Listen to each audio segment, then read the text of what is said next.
Hey there, morbid maniacs. It's time for another spooky video. And for tonight's spooky video, I'm going to be talking about a mythical creature known as Wendigos. So to me, Wendigos are very similar to skinwalkers, but I found them really interesting, and so I decided that I would make a video on them. The Wendigo is said to be a monster with the same characteristics of a human, or an evil spirit which possessed a human being and turning them into a Wendigo. It is called many different things, and it's also spelt many different ways. Some people call it a Wendigo, some people call it a Wittigo, and some people call it a Wetigo.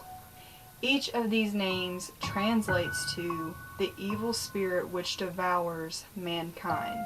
Some people say that a Wendigo is related to a Bigfoot or a werewolf. This creature has been long known among the Algonquian Quiboy people. Sorry if I butchered that. The description of the creature varies in different cultures. But one thing that they can all agree on is that a Wendigo is a malevolent, cannibalistic, supernatural being. The Wendigos are known to be very cold weather creatures and can live in very icy, frigid temperatures. So therefore they have mainly been spotted in Minnesota, Michigan, Canada, places like that. According to the legend, a Wendigo is created whenever a human resorts to cannibalism to survive. This would mainly happen when Indians and settlers would find themselves stranded out in cold weather conditions. Sometimes they would be stranded for days, and whoever was the last to pass on would resort to eating the dead in order to survive. It is also believed that anyone who is greedy or selfish or is just a nasty person can be possessed by a Wendigo. And some people say that the legend was created so that people will become more kinder, nicer humans and not leave their communities. It is also believed that once a person is possessed by a Wendigo spirit, that they themselves will turn into a Wendigo. The Algonquian people say that back during the 20th century there were a lot of disappearances of people within their community, and they blame these disappearances on the Wendigo. The Wendigo was mostly spotted back in the 1800s and the 1920s. There have been few reports since then. In one legend, the first Wendigo was a warrior who made a deal with the devil. In order to save his tribe, he had to give up his soul and turned into a Wendigo. When things got back to normal, they no longer needed this creature, and so therefore they banished him from their community. Some people believe that the human person stays within a Wendigo, where its heart should be. This person is said to be frozen, and the only way that you can kill a Wendigo is to kill the person within. Few legends state that the frozen person within a Wendigo is actually rescued. In most cases, however, death is the only way to free a person from a Wendigo. In the Native American legends, the Wendigo is a gigantic spirit over 15 feet tall. They were once humans, but were transformed into the creature using magic.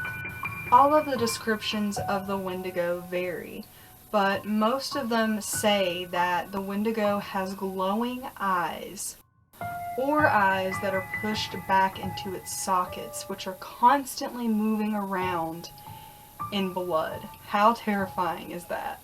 They have long yellowed fangs, horrible body odor and breath, very sharp claws, and overly long tongues. Sometimes they are described as having like a yellow, tannish colored skin, and in other legends it's said that they have matted fur all over their bodies. Some people believe that they have animal-like horns or antlers sprouting from the top of their head. That's what reminded me like of a skinwalker. It's very similar to a skinwalker. The Algonquian legend describes the creature as having a heart of ice, and that sometimes it's entirely made of ice. They say that its body is skeletal and deformed, and that they have missing lips and toes. It was a large creature as tall as a tree with a lipless mouth and jagged teeth.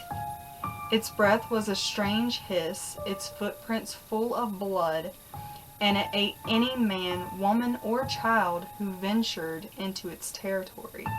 And those were the lucky ones.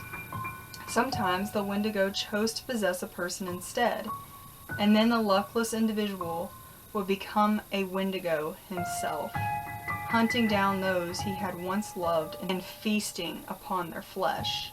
The creatures are said to possess many powers, including the ability to be stealth, and are very great hunters. They usually know every inch of their territory, and it's said that they can even control the weather. They are portrayed as very hungry creatures and are very thin due to their starvation.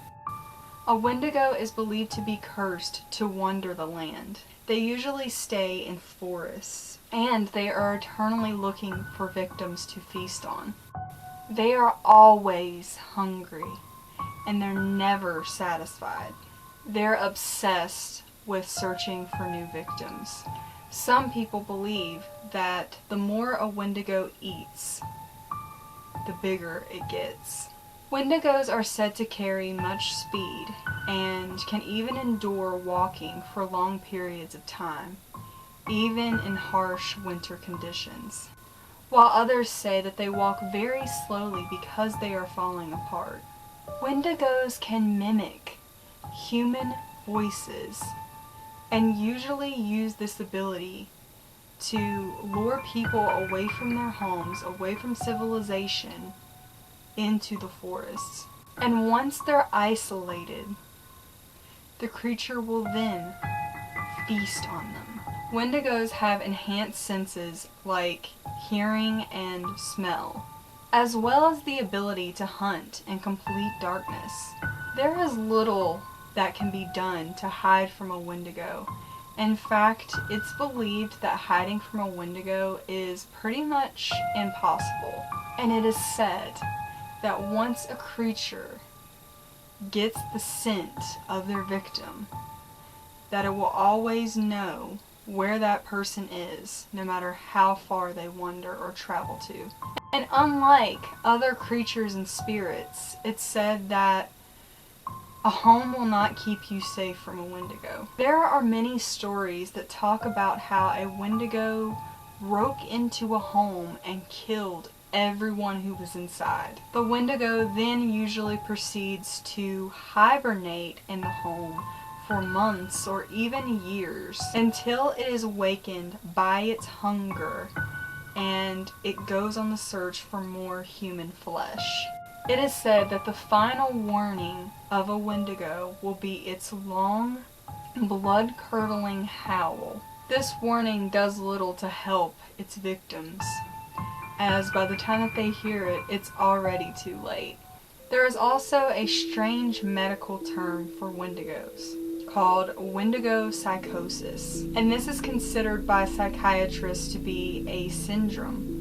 This syndrome usually develops in the wintertime when a person is isolated by the heavy snow. The symptoms include poor appetite, vomiting, and nausea. The individual develops a delusion that they have turned into a Wendigo. People who have been diagnosed of Wendigo psychosis get this increased feeling that others are edible. At the same time, they have a huge fear of becoming cannibals.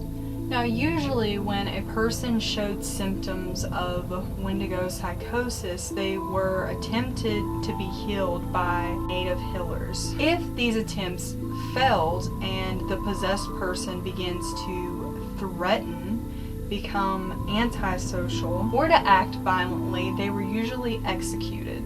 There have been many reports of Wendigo psychosis dating back to hundreds of years ago. One of the most known cases was by a Native American man named Swift Runner. He apparently murdered and ate his whole family in the winter of 1879. He had 6 children, and he served as a guide for the Northwest Mounted Police. During this harsh winter, him and his family were starving, and his oldest son was the first to pass away. Swift Runner turned to cannibalism, saying that he had been possessed by a Wendigo spirit. Even though there were supplies near him, he did not travel there. He instead killed the remaining members of his family and consumed them. And this wasn't the only known story of Wendigo psychosis. The Wendigo also has the power to cause an illness known as Wendigo fever. This disease is thought to be another way that the Wendigo reels in its victims. It usually starts out with a strange and very disturbing smell, and usually the only person who smells it will be the infected person. When the victim falls asleep, they will be plagued by horrible nightmares, which will cause them to wake up in a panic. When they wake up, they will begin to feel this very intense burning sensation in their legs and in their feet, and this will cause them to run from their homes shrieking. All of these victims are said to run into the woods, shedding their clothing as they go, and they are never seen or heard from again. It's believed that they were eaten by the Wendigo. Now, the ways that you can get rid of a Wendigo, or to escape from its power over you, it is believed that you can capture a Wendigo, remove its heart, and then melt it in a roaring fire. Some say that Wendigos cannot stand fire and will do whatever they can to avoid it at all costs.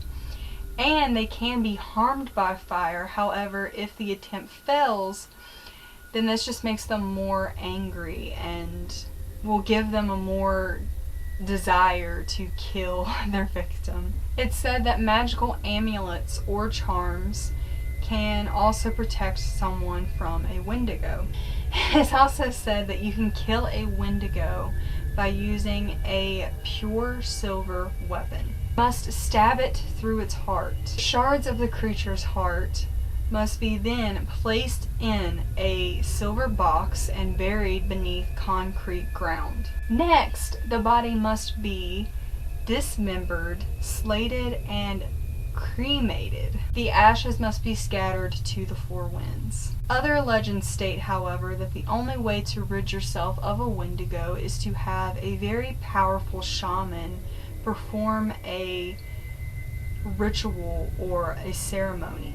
So that was the Legend of the Wendigo. What do you guys think of this whole spooky creature? I definitely believe in creatures like this. I'm a very strong believer in creatures that we haven't yet discovered, and they're absolutely terrifying. But let me know what you guys think. If you guys enjoyed this video, if you did, please give me a big old thumbs up. Subscribe to my channel if you have not already, and become a morbid maniac.